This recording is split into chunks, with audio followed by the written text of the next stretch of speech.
Bonjour les amis, j'espère que tout le monde se porte bien. Je suis très heureux de vous retrouver aujourd'hui pour parler de l'avant-match, la rencontre entre le Barça et le Betis Séville. Cette fois-ci, ça ne sera pas au Benito Villamarín parce qu'il est en reconstruction, il est en travaux.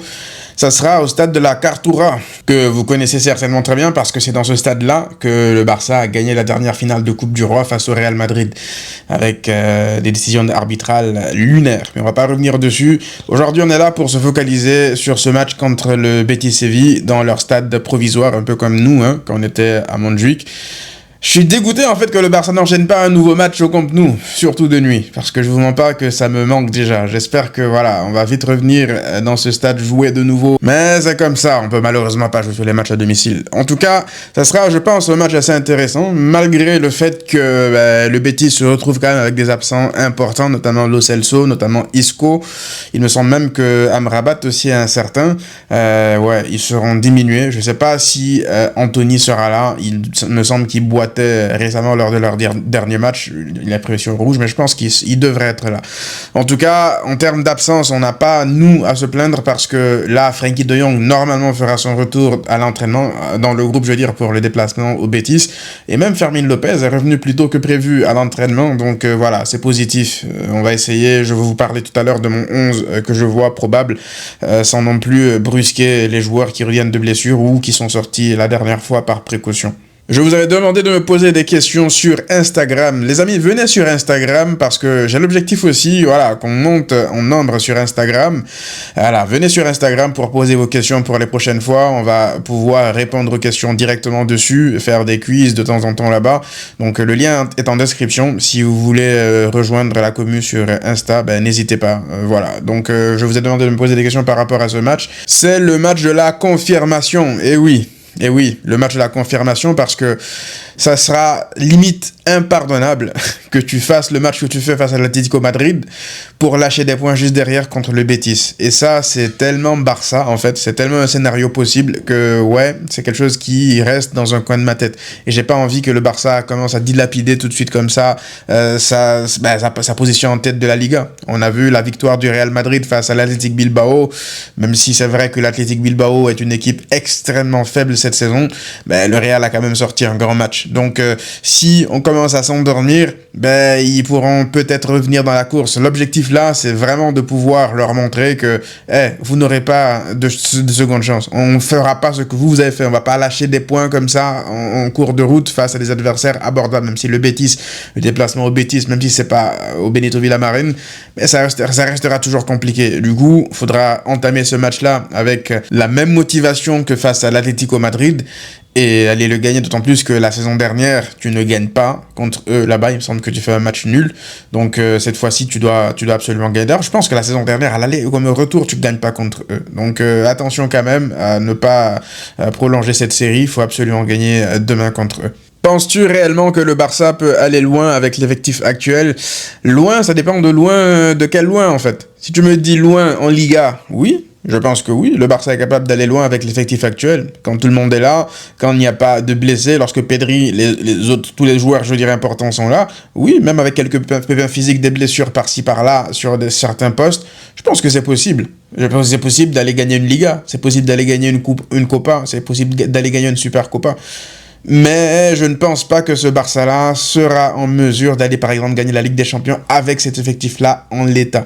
Parce que les repères que tu avais la saison dernière, certes, tu peux les avoir toujours dans les grands matchs, sauf que les adversaires se sont adaptés à toi. Cette saison, le piège du hors-jeu fonctionne beaucoup moins que la saison passée, c'est normal. Les adversaires, ce ne sont pas des idiots, ce ne sont pas des abrutis. Ils ont des séances vidéo, ils ont des analystes vidéo. Au bout d'un moment, lorsque tu fais la même chose encore et encore et encore, l'adversaire, il va finir. C'est un peu comme toi quand tu joues à FIFA, quand tu joues à un jeu de foot. Tu joues face au même adversaire, c'est ton pote ou quoi, tu vois comment il joue au bout d'un moment, si t'arrives pas, ne serait-ce qu'à avoir un match nul ou une victoire contre lui parce que tu commences à comprendre ce qu'il fait, c'est que t'es vraiment idiot en fait. Sauf si il est vraiment chaud dans ce qu'il fait, c'est-à-dire c'est injouable. Mais le Barça, c'est pas ça. Le Barça, le piège du hors-jeu, on voit très bien que si une équipe est patiente, elle sait sortir le ballon, d'autant plus que le pressing il est moins intéressant que la saison passée, forcément que tu te retrouves exposé. Donc avec l'effectif actuel, sans renforcement derrière, parce que tu as perdu Inigo Martinez, faut pas l'oublier, même si Gérard Martin fait de bonnes choses, ce n'est pas Inigo Martinez.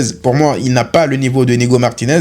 Intrinsèquement, c'est un bon joueur qui est en train de progresser, qui montre de bonnes choses, mais je ne peux pas pour l'instant me dire que le Barça est capable d'aller chercher par exemple une Ligue des Champions avec une charnière Koubarsi, Gérard Martin. Ça, pour moi, c'est pas possible. Vraiment, dans ma tête, j'arrive pas à le mettre en place. Maintenant, la question qui m'avait été posée aussi, si tu devais choisir un poste pour te renforcer cet hiver, ben c'est simple. Ça serait soit le poste de défenseur central gauche, ou alors le poste de latéral.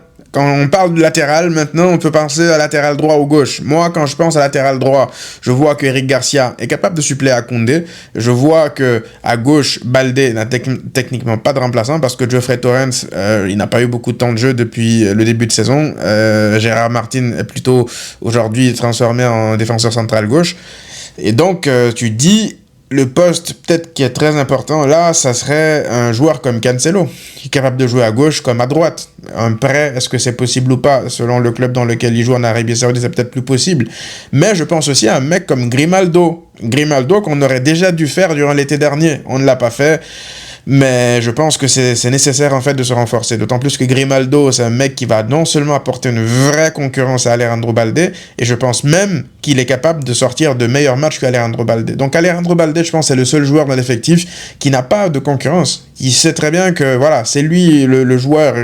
On regarde par exemple Jules Koundé. Eric Garcia m'a posé d'ailleurs la question aussi sur Insta. Frenkie de Jong revient, quel rôle pour Eric Garcia, vu que Koundé et Martin ont fait un bon match. Ben en fait, Eric Garcia, si tu n'es pas à ton meilleur niveau, tu sais qu'il va te prendre ta place. Ça, c'est Eric Garcia. Ça. Il est capable de jouer au poste de numéro 6, il est capable de jouer en défenseur central, il est capable de jouer latéral gauche, il a même joué latéral gauche. Latéral droit, je veux dire, il a même joué latéral gauche. Donc, Eric Garcia, en fait, c'est l'assurance tout risque. Eric Garcia, en fait, il pousse les joueurs du Barça, qui sont en guillemets titulaires, à ne pas jouer dans une sorte de confort, à se dire que même lorsqu'ils feront de mauvais matchs, ils seront quand même titulaires le match d'après. C'est ça que Eric Garcia t'apporte. Koundé ne veut pas jouer à l'aise, ne veut pas jouer relâché. En défense centrale, les deux qui sont là, ils savent très bien qu'ils ne peuvent pas jouer relâché. Et puis, même là, on peut parler du poste de numéro 6, parce qu'avec les matchs qu'il fait, la solidité qu'il apporte au poste de numéro 6, tu te dis qu'un Frenkie de Jong, ben, il faut qu'il soit au niveau, parce que moi, je trouve que Pedri est intouchable. Hein. Intouchable, on ne parle pas de Pedri avec tout ce qu'il apporte lorsqu'il est tout le temps bon. Frenkie de Jong aussi, il sort de très bons matchs très souvent, mais ça lui arrive de passer à côté de certains matchs par manque d'impact physique, tout ça, d'autant plus qu'on parle du poste de 6. Il est censé apporter cette grinta, cette solidité défensive qu'Eric Garcia apporte depuis un ou deux matchs. Maintenant, c'est pas pour dire que Frenkie est en danger. On a très bien vu que la doublette Frenkie et Pedri, lorsqu'ils sont ensemble, ça fonctionne très bien. Ils ont été très bons d'ailleurs contre Newcastle. Un match très compliqué à l'extérieur. Donc voilà. Eric Garcia, tout ça, c'est pour vous dire en gros qu'il t'apporte cette notion de concurrence-là pour concerner tout le monde à tout moment en fait. Et à gauche, Baldé, c'est quasiment le seul qui n'a pas cette concurrence-là pour qu'il se mette vraiment dans la tête que faut que je sois à mon meilleur niveau, sinon je risque de sauter. C'est pour ça qu'un Grimaldo, pour moi, en hiver, si c'est possible, faudra le faire. Cancelo, offensivement, il apporte largement mieux que Baldé. Même si défensivement, voilà, ça peut être compliqué. Mais je pense que si tu dois te renforcer, c'est soit encore une fois au poste de latéral ou au poste de défenseur central. Je sais pas si le Barça aura les sous pour faire venir Schlotterbeck durant cet hiver, parce que bon, à la fin de la saison, il lui restera 1 an de contrat. Là, il lui reste du coup quasiment 1 an et demi de contrat, donc c'est pas vraiment la même chose. Mais je pense que voilà, tu peux pas regarder cet effectif-là comme le disait Deco récemment et te dire que on n'a pas besoin de renforcement. T'as un défenseur central qui est en dépression. On va en parler justement par rapport à Araujo. Qu'est-ce que t'en penses de la situation de Araujo? En fait, c'est une situation sans précédent déjà, pour moi, en tant que créateur de contenu, en tant que supporter, de vivre ce type de situation, de me dire qu'un joueur n'est pas blessé, il n'est pas convalescent, il est vraiment juste pas bien mentalement. Je l'ai jamais vécu. Donc, déjà, quand on parle de problèmes mentaux, de dépression et tout, je pense que c'est un sujet extrêmement important. On ne peut pas minimiser ce sujet et continuer à parler, je veux dire, de performances sportives et mettre ça de côté en mode oui, c'est un millionnaire, il peut pas être touché par ça, etc., etc. Non, c'est important de parler de ce sujet, c'est important de ne pas le minimiser. Et je vous le dis, toutes les personnes, je le dis tout le temps, mais que ce soit Ter Stegen, que ce soit tous les joueurs là qu'on critique critiquais ici sur la chaîne, moi je vous l'ai toujours dit par exemple, sur les réseaux sociaux, n'allez pas harceler les joueurs, n'allez pas sur leurs réseaux sociaux. Ça sert à quoi en fait de faire ça? Je ne comprends pas l'utilité de faire ça. Les critiques, c'est une chose, ça fait partie du jeu, ça fait partie du game, les critiques. Aujourd'hui, quand tu es footballeur professionnel, tu sais très bien que les critiques, ça fait partie du jeu. On a le droit de critiquer. On a le droit de critiquer des performances sportives. Mais du moment où ça reste sportif. Donc, quand ça commence à toucher l'aspect personnel, ça commence à insulter, ça commence à aller à laisser des commentaires, des milliers de commentaires, envoyer même des DM parfois à des joueurs pour les insulter, les rabaisser personnellement, les attaquer sur des plans totalement éloignés du foot, que ce soit en termes de racisme, en termes de genre, etc. Là, c'est grave. Là, c'est grave. Donc, par rapport à ça, je défends Araujo tous les jours. Quand il s'agit de dépression, on ne peut pas minimiser cela. Néanmoins, vu le caractère inédit de la situation, sans précédent, mais je pense que plus rien ne sera jamais comme avant pour Araujo lorsqu'il sera de retour. Pourquoi? Parce que, déjà, de base, c'est le capitaine. Ok, certes, il a un problème personnel très important, très grave, mais je ne pense pas que dans le vestiaire, que ses coéquipiers le verront exactement comme avant. C'est triste à dire, hein, mais je pense qu'aujourd'hui, lorsque tu es capitaine et que mentalement tu n'es pas apte, je veux dire, à encaisser une mauvaise passe et que ça te plombe au point où tu n'arrives même plus à sortir de chez toi, comment est-ce que tu es capable, comment tu es en mesure, je veux dire, de prendre le lead d'un groupe de joueurs, en fait? Comment tu es capable, toi, qui n'arrives pas à gérer ta propre pression personnelle, de gérer tout un groupe de personnes? Vous voyez un peu ce que je veux dire? C'est pas, je vous dis pas là que j'accuse Araujo ou que c'est bien fait pour lui. Non, vous comprenez un peu la logique de ce que je suis en train de dire. Là, c'est plus comment ses coéquipiers vont le voir en tant que capitaine. Et peut-être même que c'est à cause de cette honte-là qu'il n'arrive même plus à revenir dans l'équipe. Peut-être qu'il se dit qu'il n'est pas digne, en fait, à cause de toutes ces erreurs, à cause de tout ce qui s'est passé depuis le PSG, de revenir dans ce groupe-là et de faire comme si de rien n'était. Donc, je pense qu'il y aura un avant et un après. Maintenant, je trouve que le club, Flick et Laporta, la direction, tout le monde, ils gèrent très bien la situation. Parce que ça ne sert à rien pour les personnes, j'ai vu des personnes dire, lorsque Laporta et Flick ont fait leur déclaration, oui, mais au lieu de l'insulter, au lieu de... Mais vous entendez parler, les gars. Vous pensez que la vraie vie, c'est Twitter ou les réseaux sociaux, ils vont pas sortir enfoncer le mec encore plus pour un sujet aussi grave. Moi maintenant, où est-ce que je veux revenir en arrière, c'est plus au niveau de Araujo lui-même. On se dit souvent, aide-toi, le ciel t'aidera. Parce que Araujo, j'ai l'impression en fait qu'il aime se faire souffrir lui-même. Vraiment, parce que lorsque Gundogan avait parlé de lui après le rouge contre le Paris Saint-Germain, alors, plutôt que de faire amende honorable, de venir juste assumer son erreur et de passer à autre chose, qu'est-ce qu'il a fait? Il s'est entêté. Ça, c'était déjà la preuve que c'était quelqu'un qui ne voulait pas se remettre en question à ce moment-là. Ça, c'est quelque chose de factuel, ça s'est passé sous nos yeux. C'est arrivé contre l'Inter, pareil, rien du tout. Et là, ça arrive de nouveau. En fait, moi, je pense que si, au moment où Gundogan, et les joueurs du Barça, je veux dire, en avaient parlé, qu'il était sorti faire un mea culpa par rapport à son erreur, ne même pas s'excuser, juste un mea culpa. Ça arrive tous les jours, ça arrive tout le temps, plein de joueurs le font. Je pense que là, il aurait encore plus eu la sympathie des gens pour le pardonner et passer à autre chose parce que ça reste sportif. Moi, je l'ai toujours dit, ça reste sportif, ça restera toujours sportif. D'accord? Moi, je pense qu'il aurait pu essayer d'améliorer la situation comme ça, mais il ne l'a jamais fait. Plutôt, il est parti, il a sorti son livre, il a dit que lui, il a des principes et des valeurs. En gros, il a double down. En gros, après le truc. Il a voulu mettre le truc sous le tapis et passer à autre chose. Sauf que les gens, ils se rappellent, ils se remémorent de ça. Les gens n'oublient pas. Donc quand ça arrive la deuxième fois contre l'Inter et qu'il fait une entrée catastrophique, là, ça rajoute encore un truc. Toi, t'es capitaine, t'as perdu ta place de capitaine, t'as perdu, je veux dire, ta place de titulaire parce que t'es plus fiable. Et là, lorsqu'il le fait contre Chelsea, 3 fois, tu te dis, ok, là, je pense que lui-même, il se rend compte que l'ego, ça a ses limites. Il n'y a personne pour le soutenir après une erreur comme ça parce que t'as l'impression limite qu'il fait exprès.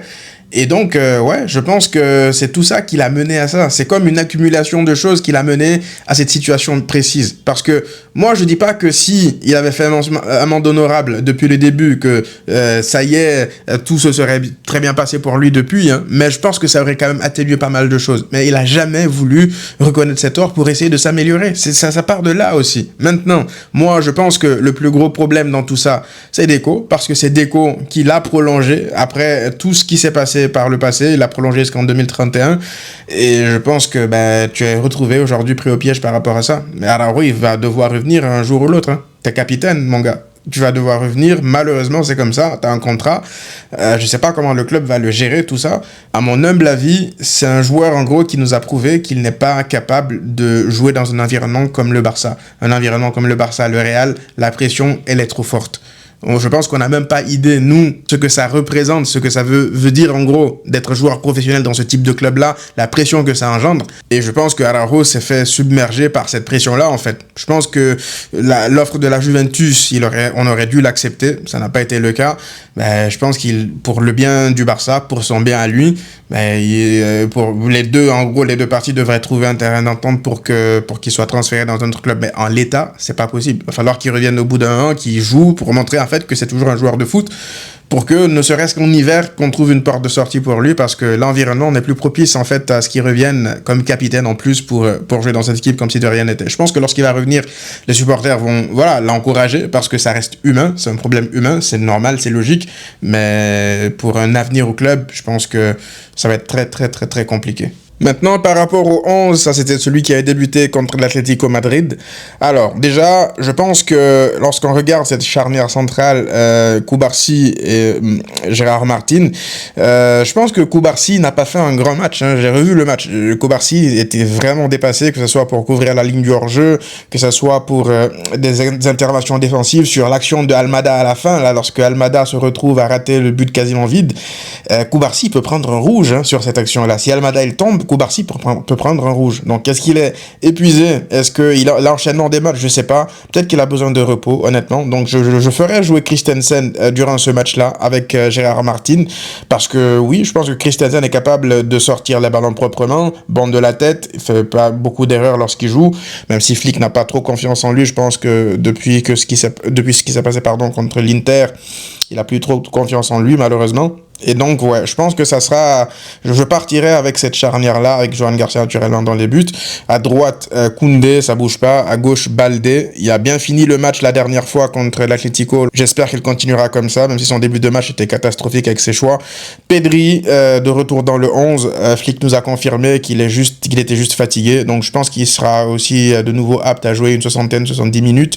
À côté de lui, on a dit que Frenkie de Jong est de retour. C'est vrai, mais Frenkie de Jong, en fait, ça fait quand même 2 matchs qu'il joue pas à cause de sa fièvre.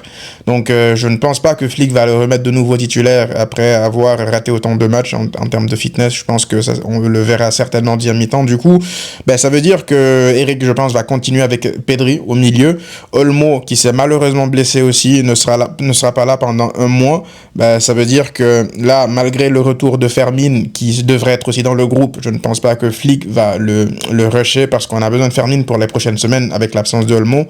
Il y a des échéances importantes à venir, donc je pense que dans cette configuration-là, il y a de grandes chances que Rafinha, en fait, débute en tant que numéro 10 pour voir Rashford jouer à gauche, comme ça. Et ça veut dire quoi aussi? Ça veut dire qu'il y a de grandes chances que Lewandowski cède sa place à Ferran Torres. Ferran Torres qui a été buteur contre l'Atlético Madrid avec sa célébration bizarre là. Frère, chute de quoi, comme dirait Momo Eni? Chute de quoi, frère? Tu marques une fois tous les 40 matchs alors que t'étais dégueulasse contre Chelsea.